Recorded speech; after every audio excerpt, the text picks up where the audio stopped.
bölgələrə investisiyanın cəlb olunması Türkiyə nümunəsini gətirdiniz. Ümumiyyətlə, dövlət başçısı da dəfələrlə hər icra başçısı qarşısına bir şərt qoyub, yəni bir tələb qoyub ki, bölgəyə investisiyanın cəlb olunmasına təşviq etsinlər. Bu sahədə biz daha çox mərkəzi orqanlar, aparatın nümayəndələrini, yəni səylərini görürük biz. Baxdınız, bələdiyyələr, indi halbuki bizdə onların o sahəsi yoxdur, icra orqanları.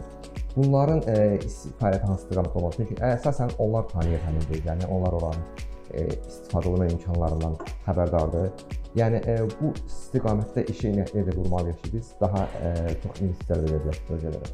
Bu çox maraqlı və doğru sualdır, amma burada bir önəmli detal var da.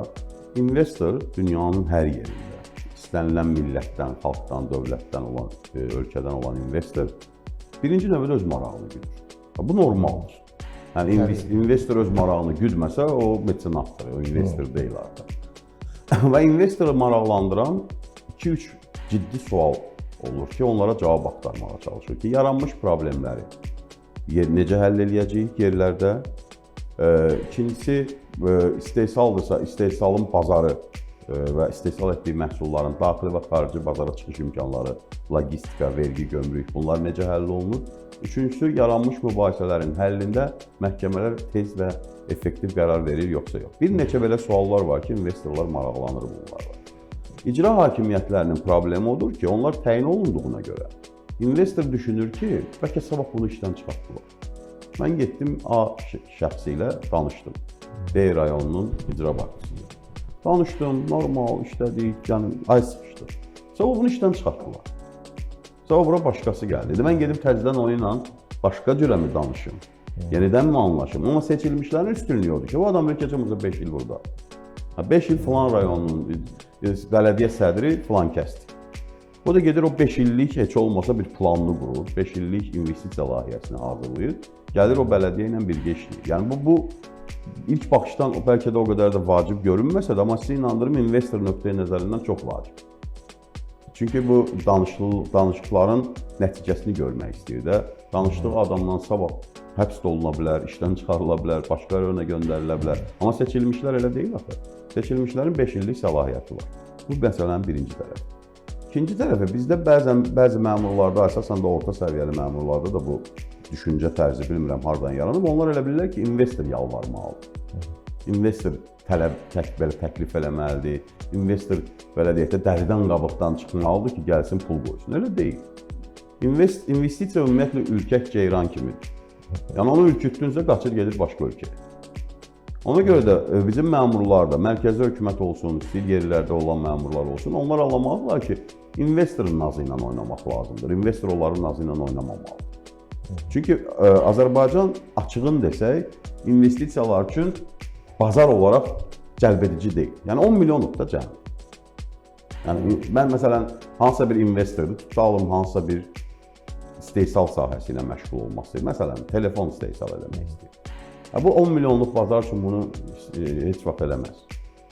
Siz ona gərək bir perspektiv açasınız.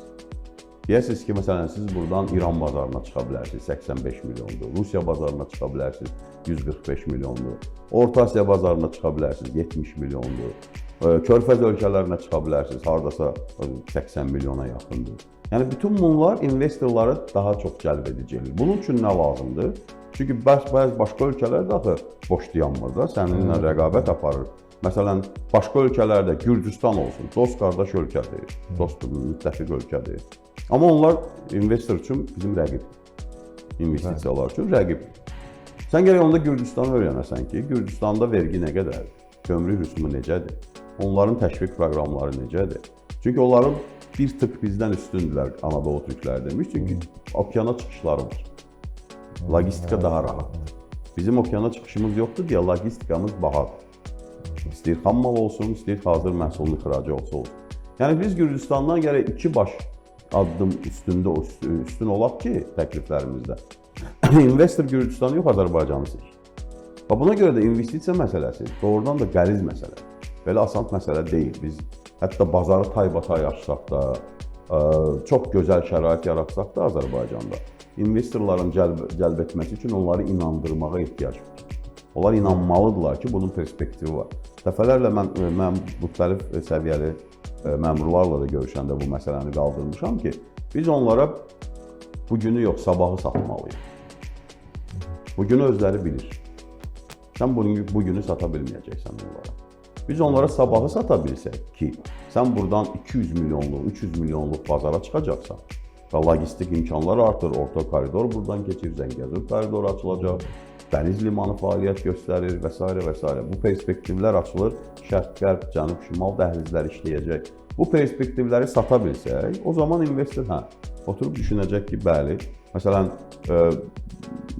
böyük şirkətlər var, Amazon kimi, Alibaba kimi, onlar regional mərkəzlər axtarırlar. Bu anlamda Azərbaycan çox unikal regional mərkəzə çevrilməsi üçün coğrafi şərtlərə malikdir. Çox unikal. Bax, bu regionlarımız da o cümlədən. Bu birinci məsələ. İkinci məsələ investorlar üçün. Bizdə çalışırlar ki, investorları yönləndirələr. Məsələn deyirəm də, çox sadə və aydın izah olsun deyirəm. Yəni, həqiqət payı yoxdur burada. Sadəcə misal olaraq. Məsələn, deyirlər investorlara get Gədəbəydə kartof ək. Çünki Gədəbəyin kartofu yaxşıdır. Sən onu deyə bilməzsən. Onu deyə bilməzsən, o özü qərar verməz.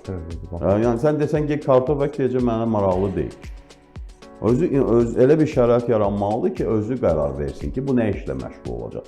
Dövlət sadəcə onun başını sığallanmalıdır və problemlərini həll etməlidir.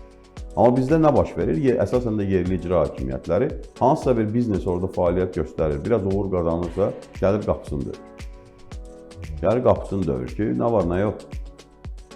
Demirə kömək eləyin. Deyir, mənim ərazimdə işləyirsən də, necə işləmək fikrin var sənin bundan sonra?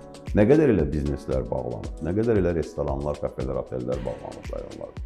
Yəni, icra hakimiyyəti olduğuna görə həm də belə rahat davrana bilir də. Seçilmiş olsa, sabah cəmaət çıxıb onun özləri orada işləyənlər, məsələn 50 nəfər işləyirsə, gedib evinin qapısını sındıracaq, qapısını döyəcək. Biz nə edirsən? Bizim çörəyimizlə niyə oynayırsan?